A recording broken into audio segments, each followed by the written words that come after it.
PBS. Coming up on Newswatch, Nelsonville honors the life of a fallen police officer. 2 new Athens school facilities are almost ready for students. And how staffing shortages and delayed action forced cutbacks at the Athens City Pool. Newswatch starts right now.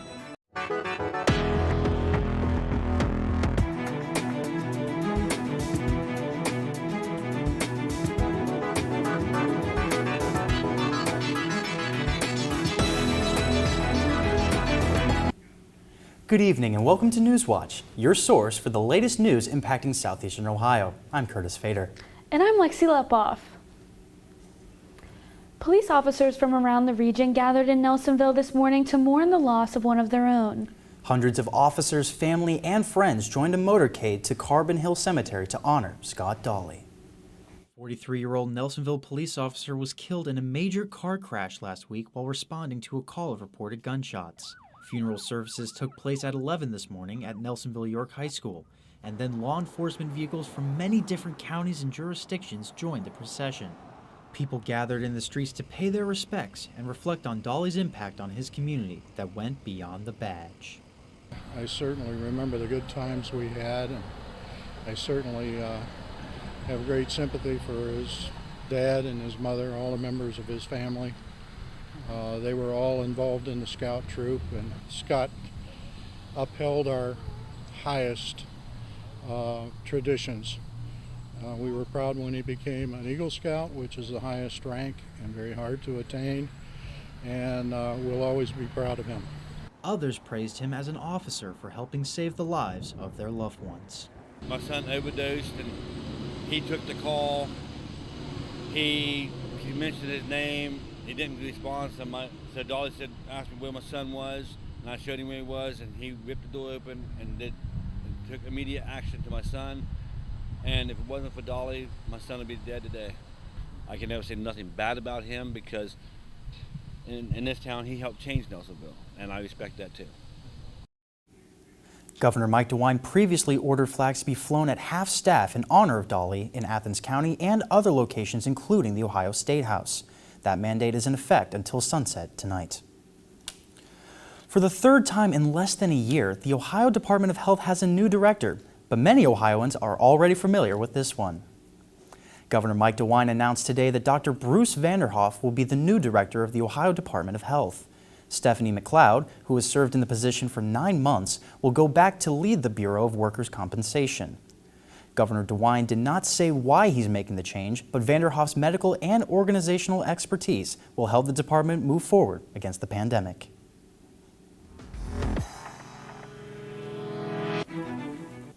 Good evening, I'm Nick Veland. Let's take a look at your weather right now. Right now in Athens, it is 84 degrees, and it is looking very nice out there this afternoon. It's been very cool throughout the evening. A lot of humidity though. As we look at the radar, some clouds in the area that could bring up some potential thunderstorms, but nothing too serious right now. Looking ahead to tonight, a chance of thunderstorms at 7 p.m. That has died down a little bit since this has been made, but then moving on till 9 p.m. it's going to get 79, and then once that sun sets, down to 77, nice and cool throughout the evening. And looking till tomorrow, it's going to be a hot one tomorrow, so it's going to be 97 degrees. A heat advisory is in effect, and I'll be getting more in depth with that later on in the show. And as we look, the heat throughout the region is going to be very intense, so you're going to be very cautious tomorrow as we head back to the news desk. Thanks, Nick. A few months ago, Athens officials made it clear they wanted the city pool fully open this summer. But halfway through the season, they were forced to cut hours significantly and offer refunds to season pass holders. The cutbacks are the result of several lifeguards quitting, frustrated by working long hours without breaks due to staff shortages. This raised concerns about their alertness to protect pool patrons. Terry Moore, the director of Athens Arts, Parks, and Recreation Department, also quit, citing similar concerns over inadequate staffing. In particular, the person who oversees day-to-day pool operations left shortly after the pool opened and has not yet been replaced. City officials made it clear that they wanted the pool fully open this summer. This meant that more in the Parks and Rec staff had to take on responsibilities in addition to their regular jobs to keep the pool running. The pool opened with 25 lifeguards and 3 head lifeguards instead of the usual 30 plus. The result was lifeguards working well over 40 hours a week. Frustrated lifeguards met with Moore asking for pool hours to be adjusted, but she first wanted to try closing sections of the pool before reducing hours. Meanwhile, Human Resources Director Ron Lucas was working to fill the pool manager position, but was running into problems. When we have applicants and we schedule interviews with them, if they decline the interview, now we have to go on to a whole new set of applicants. So that takes time. Moore said she reached a breaking point when it was clear the position wasn't going to be filled. I think there are oftentimes I've brought things forward, whether it's this situation or other situations, that I've simply not been heard. Moore submitted her resignation on July 15th. The next day, lifeguards sent her a memo with a proposal for cutting hours at the pool, along with anonymous statements from lifeguards about being tired, not taking breaks, and skipping meals. Moore felt there were no immediate safety concerns, but she did reach out to city officials to get approval for a reduction in pool hours. The new hours were approved, but by then it was too late. Before she could publish the new schedule online, multiple lifeguards had quit. So instead of cutting a few hours from the schedule, she now had to close the pool for a week, significantly cut back hours, and offer refunds to season pass holders. Athens Mayor Steve Patterson said he was shocked when he saw the pool was closing for a week. Nobody briefed me that was going to happen. I had no idea. I found out reading the press release, and I'm going, this isn't what was agreed upon at all. Patterson reached out to Moore, who explained that she had no choice. He said he has since been in contact with lifeguards who quit. My role right now is to regain trust, because I think that there was unfortunately a lack of trust that they had. Patterson plans to overhire lifeguards in the future and receive weekly reports from the pool. Moore says she also has regrets. Let the lifeguards know that I hold that empathy and apologize to those that felt that I did not hear them. The Senate has approved a multi-trillion-dollar spending plan, and a program is providing needy students with school supplies. These stories and more when Newswatch returns.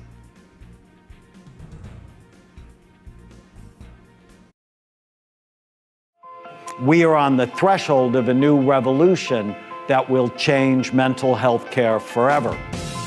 We've learned that most psychiatric illnesses are not mental health issues at all. They are brain health issues that steal your mind. In this program, I'm going to give you the 6 practical steps that you can use immediately to change your brain, to heal your mind. Next time on Ken Burns' American Stories. Give me your tired, your poor, your huddled masses yearning to breathe free. The Statue of Liberty. And you look up and you say, my God. And you feel something, I think, really much more than just being an American. You feel the importance of being human. Next time on Ken Burns' American Stories. He was bigger than boxing.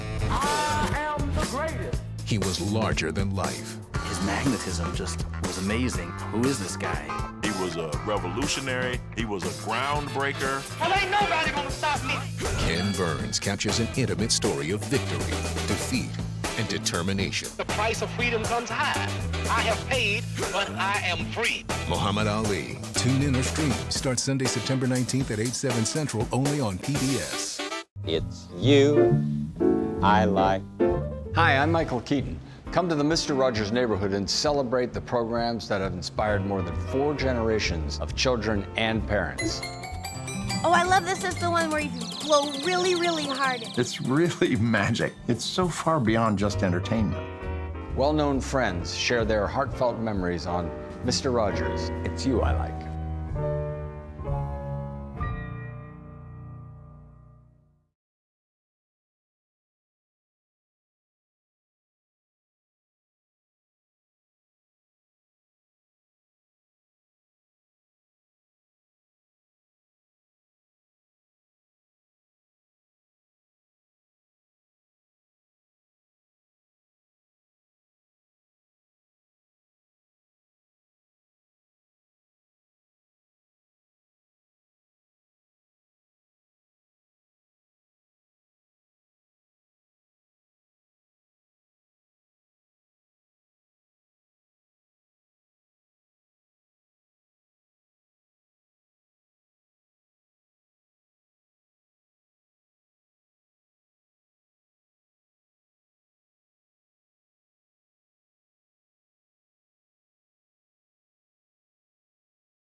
The Senate approved a $3.5 trillion budget resolution early this morning. The 50 to 49 party line vote came after a series of amendment votes known as a vote-a-rama. If also approved by the democratically controlled House, the budget resolution will open the door for Democrats to use a process called budget reconciliation for legislation on health care, the climate crisis, and more. That would effectively cut the votes needed to pass such bills in the Senate from 60 to 51, a threshold which requires 0 Republican support. An official reconciliation plan to unlock that ability would be several weeks away. Democrats plan to use it for priorities that include universal pre-K for 3- and 4-year-olds, investment in affordable housing, and creating a civilian climate corps. The Senate just took a massive step towards restoring the middle class in the 21st century and giving more Americans, the chance to get there. The House is slated to return August 23rd and will consider the budget resolution at that time. Construction crews are putting the finishing touches on the 2 new state-of-the-art facilities for Athens City Schools.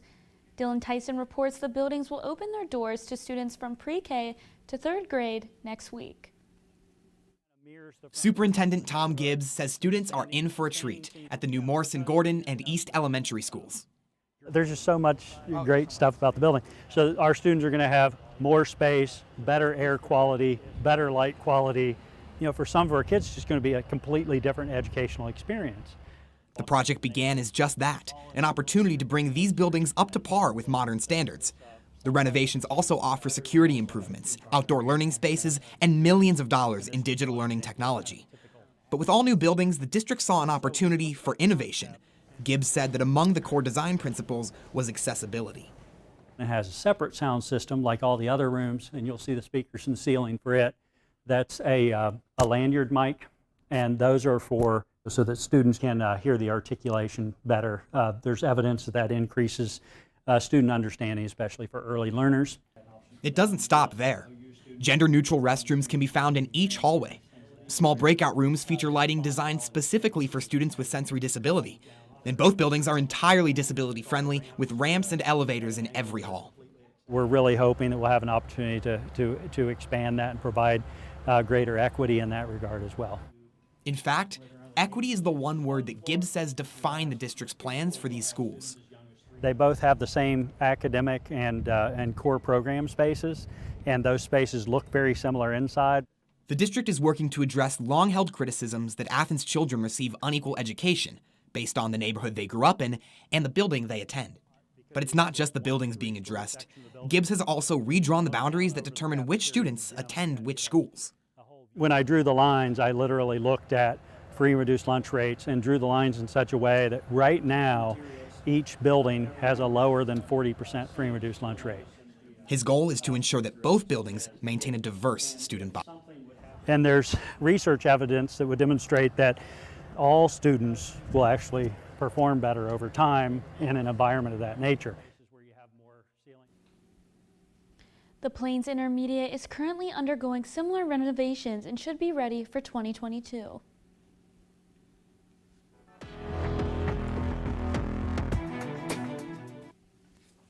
I'm Nick Veland. Let's take a look at your weather right now as we look at, it says tomorrow, but also tomorrow it is going to be a hot one. It's going to be 97 degrees. A heat advisory, it will be in effect, and I'll get more in depth on what that means later on in this part. But we'll look right now. It's 84 degrees. Scattered thunderstorms were not as much of a threat anymore. Kind of got through that kind of area right now, so shouldn't have too many thunderstorms, but there is that potential. Looking ahead to tonight, again, 84 degrees right at the top of the 7 o'clock hour.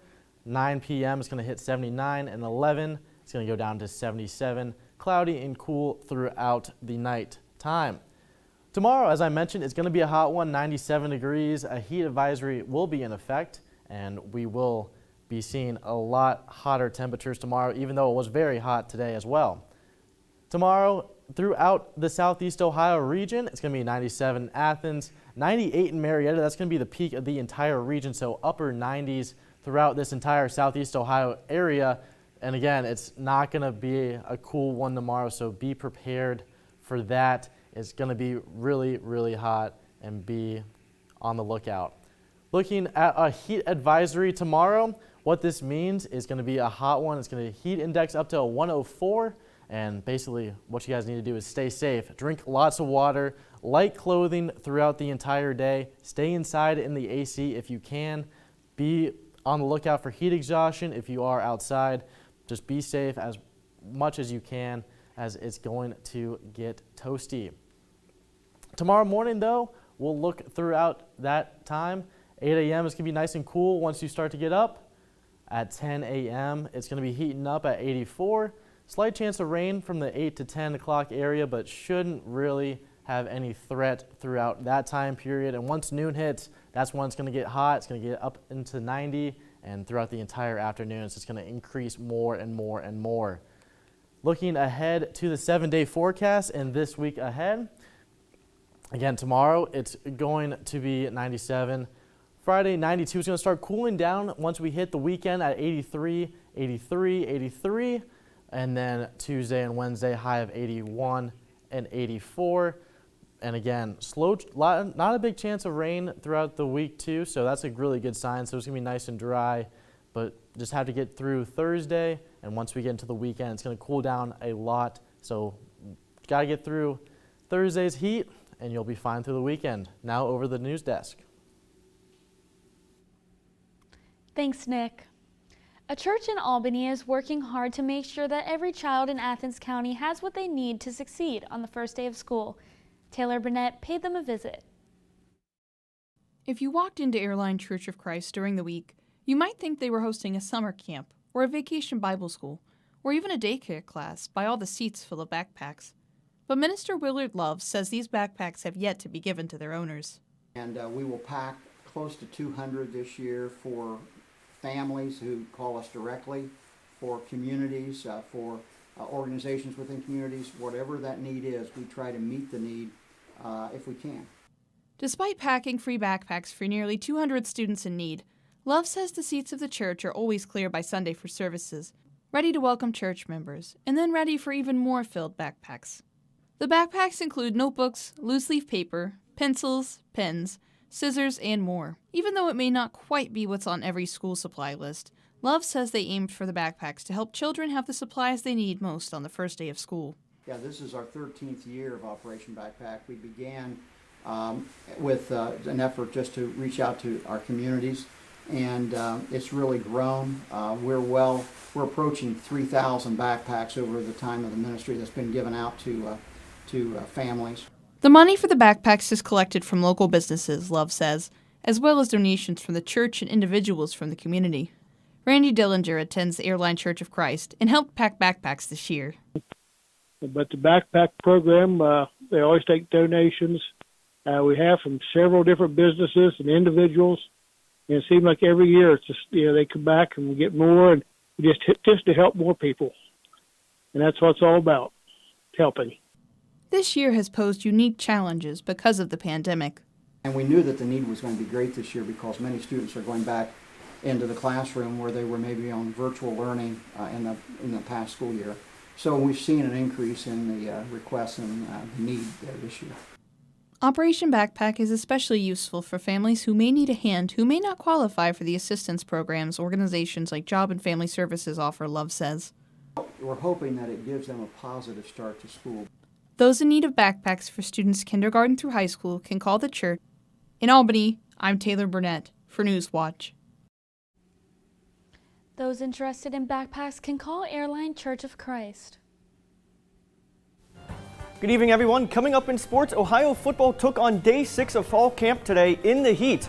Hear how players are reacting so far right after the break. And DeMontre Tuggle is back for a 5th season and ready to take his game to the next level. The full story and more coming up next on Newswatch. And be sure to stay tuned to WOUB. Here's a look at what's coming up tonight on your public television station.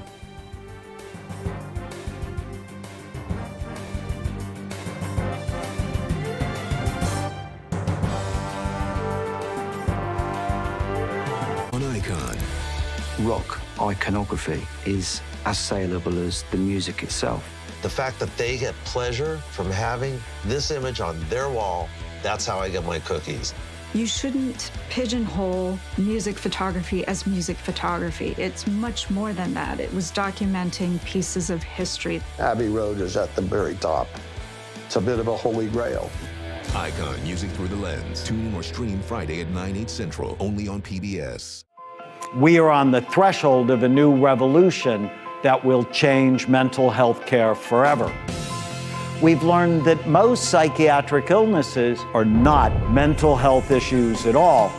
They are brain health issues that steal your mind. In this program, I'm going to give you the 6 practical steps that you can use immediately to change your brain, to heal your mind. A historic lighthouse teeters on a collapsing cliff. The result would be disastrous. Open the valve! A team of elite engineers wages an epic battle to move it. Move the whole thing at once. Safely inland, fighting deadly storms and crumbling walls. Can they save it before time runs out? Operation Lighthouse Rescue on Nova.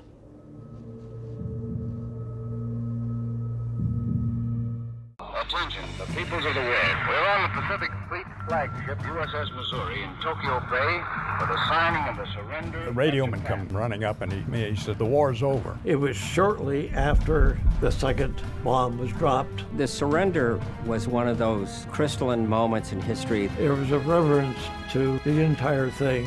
I'll always remember when they signed the peace treaty. Part of the history now.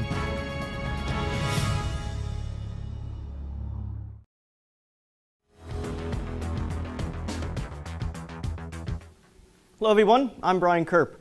Ohio football took the field for day 6 of fall camp, and it was another hot day. The Bobcats practiced with pads for over 2 hours. Players say they are responding well to the heat though. Biggest thing is we're getting acclimated to weather, coming back and just getting into practice and working through the heat. Guys are getting good with that. Oh man.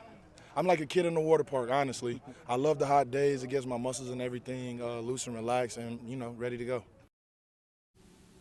On offense, Demontre Tuggle evolved into one of the top running backs in the Mid-American Conference last year. Now Tuggle is back for a 5th year and wants to take his game to a higher level. Demontre Tuggle broke through the depth charts and into the end zone when he arrived at Ohio. 24, Demontre Tuggle. After playing for a junior college team in Texas, Tuggle joined the Bobcats in 2019 and made an immediate impact. He scored 11 touchdowns and rushed for over 600 yards. In a shortened 2020 season, Tuggle put the Mid-American Conference on notice. He scored 6 touchdowns, ran for over 400 yards on the ground in just 3 games. He also had a 93-yard kick return in the season opener. Student athletes were given the opportunity to play a 5th season because of the pandemic. Tuggle had no doubts about coming back to the Bobcats. I felt like last year we had the chance to really come and make it to Detroit, and I feel like we were shorted, because of COVID and stuff like that. But, I feel like this team really has the opportunity to be able to be something special. Tim Albin was Tuggle's offensive coordinator for 2 seasons before becoming head coach. Albin says he's enjoyed watching Tuggle grow on and off the field. The production and his work ethic, all that stuff, he had that before getting to Athens. We've harnessed that, right? And so just to see him interact with the rest of the guys on the football team and how he's matured, it's pretty awesome. T.J. Jackson joins the Bobcats this season after transferring from Virginia Tech. He knew Tuggle was something special before even playing with him. I watched Tug's film and I was like, dang, he about to make me look good. But, it feels great to know that I have a guy behind me running the ball as hard as he can. It pushes me to block the best I can for him, so I can't wait to, do that. While Tuggle is one of the top performers on offense, he is focused on helping his team get to the top of the MAC. Honestly, the only thing that's on my mind is a MAC championship, and, I just try to do my part to the best of my abilities. I'm not really worried about me. I'm worried about the win at the end of the day, whether that's if I have 20 yards or if I have 200 yards, I just want to win.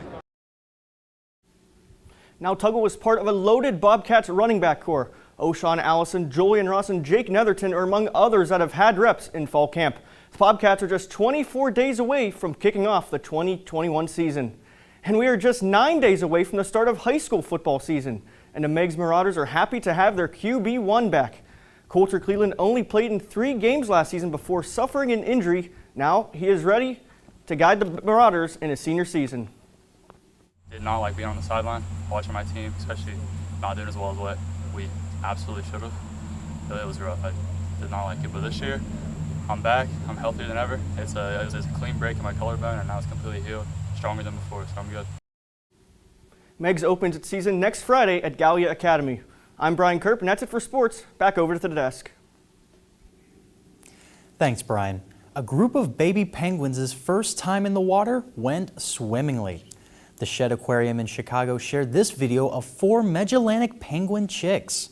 The quartet dove right on in and splashed around. It's hard to imagine these little penguins hatched only a few months ago. The baby birds need to master their first introduction to water before they can join the aquarium's full penguin colony. I'm Nick Veal. Let's take a look at your weather for tomorrow morning. As you start to wake up, it's going to be nice and cool once you wake up, but right when 10 o'clock hits, it's going to start heating up throughout the area. Once noon hits, it's going to be hot one all the way until 8 p.m. when that heat advisory will diminish. Moving to tomorrow, again, as a whole general trend, the high is going to be 97 degrees, and it's going to be a hot one. Heat advisory in effect all day until 8 p.m. And as you thought today was hot, it's going to be a lot hotter tomorrow, so be on the lookout for that. What's a heat advisory and what does that mean for us tomorrow? It is going to be in effect until 8 p.m. As I mentioned before, the heat index will go all the way up to 104, so it is going to be nice and hot. And stay safe. I can't say that enough. It's going to be hot. But right when we get into the weekend, it's going to start cooling down, though. It's going to be highs of 83, and that's a lot better than the high tomorrow of 97. Lows in the low 60s throughout the entire week after tomorrow. So as I get through tomorrow, and it's going to get a lot cooler throughout the weekend and then into next week. Now, back over to the news desk. Thanks, Nick. And that does it for our broadcast this evening. Thank you for watching. I'm Curtis Fader. And I'm Lexi Lapoff. Stay tuned for the PBS NewsHour coming up next. And remember, you can find the latest news anytime at WOUB.org. Have a great night.